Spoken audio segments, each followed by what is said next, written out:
Bonjour, je m'appelle Gert-Jan Hartog, je suis le Chief Product Officer chez Rolomatic.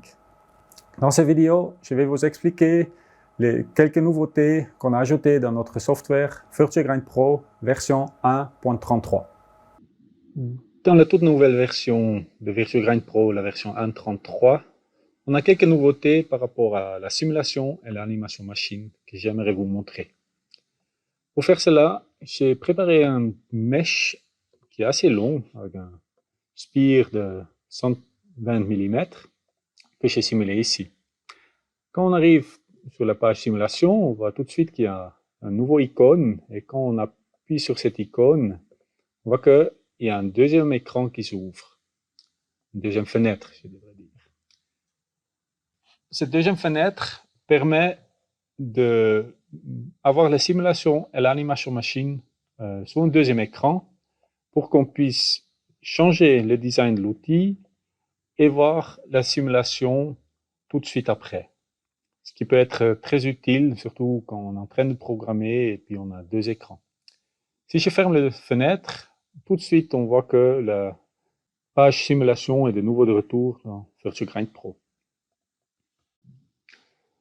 Le retour dans la simulation et notamment dans l'animation machine, on voit qu'il y a un appui un peu particulier, c'est ce qu'on appelle la Robotech, qu'on a ajouté dans l'animation avec la version 1.33. Donc ici dans l'arbre, ici, on peut, avec un double clic sur le mot Robotech, ajouter ou enlever l'appui qui a comme particularité que sans refaire le réglage, on peut appuyer plusieurs diamètres.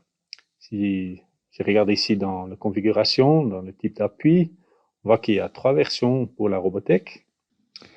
Et ces 3 versions correspondent aux 3 plages de diamètre qu'on puisse appuyer avec ce système. Donc il y a du 2,5 à 8 avec une longueur de 40. Il y a du 9,5 à 15 mm avec une longueur de 60 mm.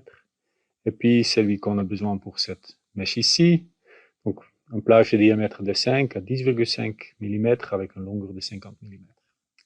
Maintenant on lance l'animation machine, on voit que quand l'appui doit monter, qu'on a les plaquettes en position sur la pièce, et puis on pourrait contrôler si quand on meule cette pièce-là, qu'on touche pas, ou en tout cas pas trop, les plaquettes de la Robotech.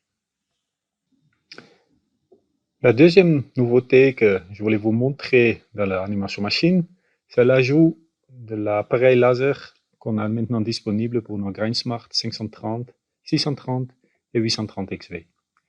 Le laser de mesure qu'on peut ajouter dans l'animation, mais aussi dans les machines bien sûr, peut s'activer et désactiver en double-cliquant sur mesure laser dans l'arbre qu'on a ici à gauche.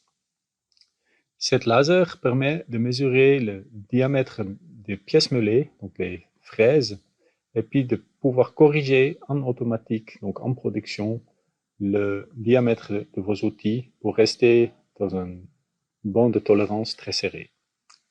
Cette laser peut être utilisée dans l'animation machine pour les contrôles de collision et aussi pour voir ce qui se passe quand on mesure la pièce. J'espère que cette présentation vous a plu et je vous rappelle que sur notre site myrolomatic.com, vous pouvez trouver les release notes avec plus d'explications. Si vous avez des autres questions, vous pouvez toujours contacter Rolomatic par le support. Merci.